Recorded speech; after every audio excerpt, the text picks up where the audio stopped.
How to fix Gauthmath not working, simple tips. Hey guys, welcome back to the channel.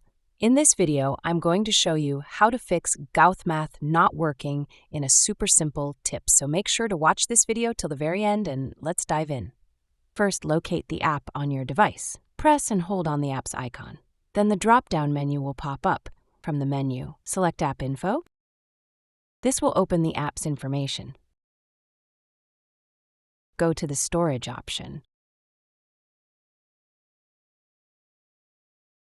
Here, you can reset the app by tap on Clear Cache, or you can tap on Clear Data to remove all of the data that's on the app. This will make your app new.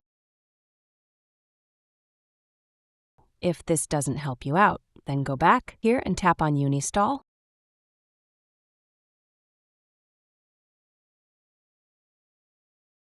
Go to Google Play Store and reinstall the app.